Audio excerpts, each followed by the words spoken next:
annuel qui a toujours réussi à réunir les principaux acteurs du monde du TIC afin de répondre à des problématiques qui convergent avec l'actualité. On aura le plaisir, ma collègue Aïfala Taï et moi-même, Sofiane Arzebou, de vous accompagner tout au long de la journée pour vous faire part de tout un projet national, une Tunisie numérique. Alors, dans sa 16e édition, notre forum intitulé Smart Tunisia est en parfaite concordance avec une stratégie universelle qui opte pour un monde digital. On a donc l'honneur d'avoir parmi nous des experts de haut calibre afin de nous définir deux axes principaux de cette stratégie, à savoir le e-business et le e-education. Justement, Smart Tunisie aura pour objectif d'étudier les impacts futurs du e-business sur l'économie nationale d'une part, et d'autre part de mieux appréhender l'ensemble des enjeux des formations des ingénieurs TIC et chercher des voies d'amélioration. On vous invite à bien saisir cette occasion et profiter pleinement des conférences de nos chers experts. Sans plus tarder, on enchaîne donc avec le mot d'ouverture. Mesdames et messieurs, veuillez applaudir Monsieur le directeur de Subcom, Monsieur Mounir Fliha.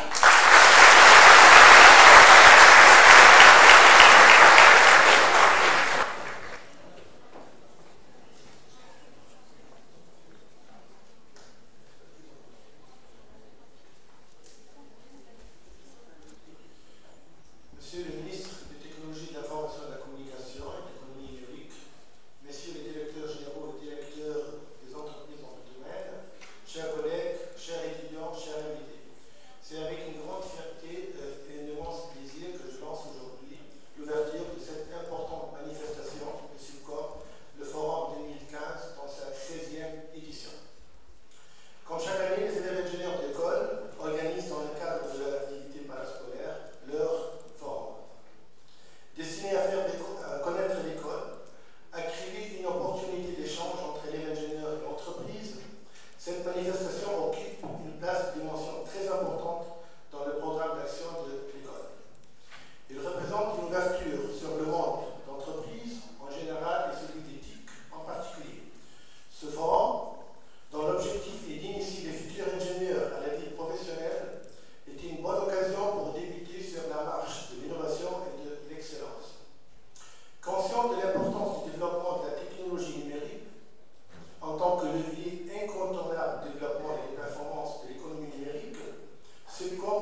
de communication et de l'économie numérique pour nous éclaircir sur la démarche nationale vers une Tunisie numérique.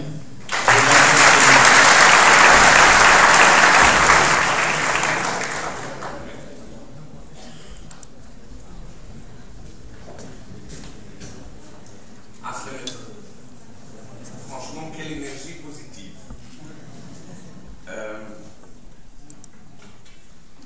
Bon, apparemment, je vais parler en français. Mais comme on est dans un public initié, un public savant, un public... j'ai pensé, et mon discours, je vais vous dire quelques réalités qui ne sera pas toujours heureuse. Mais comme l'a dit notre cher Moutanabi, ذو العقل يشقى في النعيم بعقله وأبو الجهالة في الشقاوة. Moi, hier soir, avant de dormir comme d'habitude, j'ai pensé qu'est-ce que je vais vous dire. Il faut que ça soit quelque chose qui vous intéresse, mais quelque chose de relevant, quelque chose qui se passe maintenant. Et en feuilletant les articles, etc., j'ai vu l'histoire de Donald Trump. Donald Trump qui disait qu'on devrait couper l'Internet, et il allait parler à ses amis pour couper l'Internet. Et je me suis dit, ici le font. Est-ce qu'ils peuvent le faire? Et pourquoi maintenant? En fait, cette histoire, elle semble très anodine, très innocente. Quelqu'un qui a l'habitude de faire des gaffes, qui en sort une autre.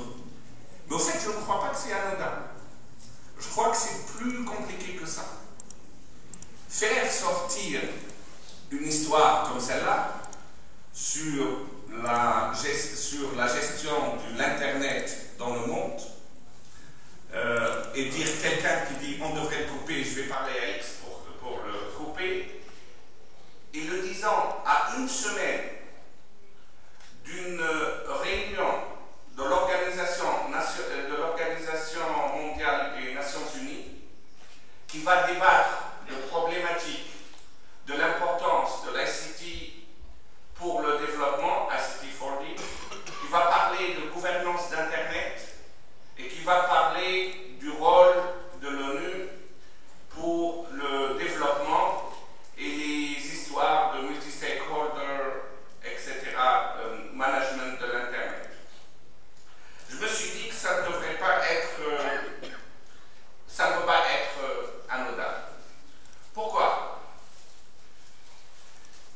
Je pense qu'aujourd'hui, et d'ailleurs à l'ONU, il y a des blocs en ce moment, enfin dans le monde, aujourd'hui, géopolitiquement, vous commencez à voir des blocs. Vous allez dire pourquoi dans un truc de technologie, je parle de géopolitique. Je vais y arriver. Vous voyez des blocs, les États-Unis qui se fâchent un peu avec la Russie, la Chine qui se protège et fait ses propres trucs, son propre Facebook, ses propres trucs, le Brésil et beaucoup de pays, de petits pays qui se positionnent autrement, ça se complique un peu. Et ceci, c'est parce que nous sommes en plein milieu de la bataille du cyberespace. La bataille du cyberespace est bien là, elle est réelle, et elle est au cœur de la géopolitique aujourd'hui. La géopolitique, dans le XXe siècle, était toujours les grandes puissances.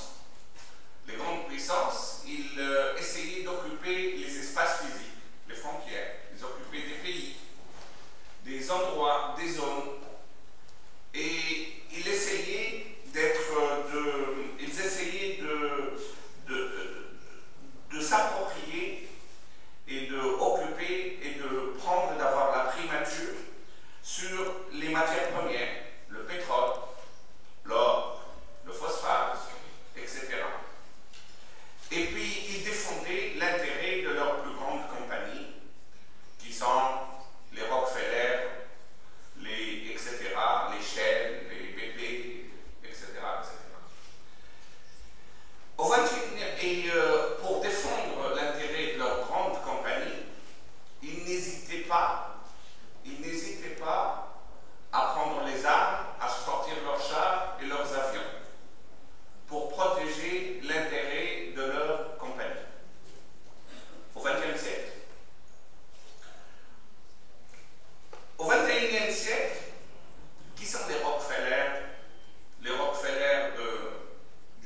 il utilise la partie, les ressources non utilisées des propriétaires d'avions, donc c'est bien, ça intéresse tout le monde.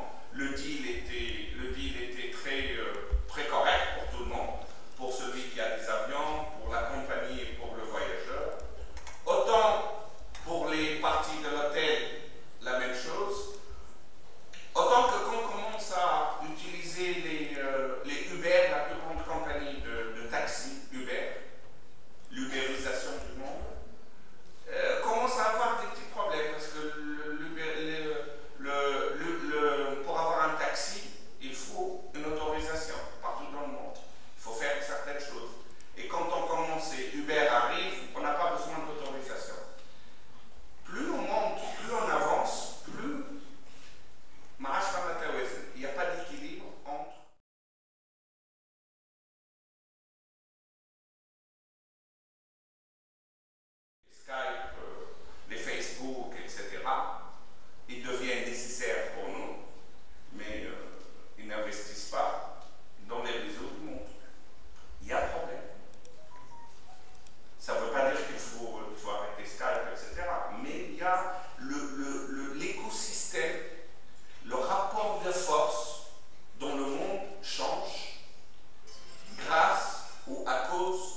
l'éducation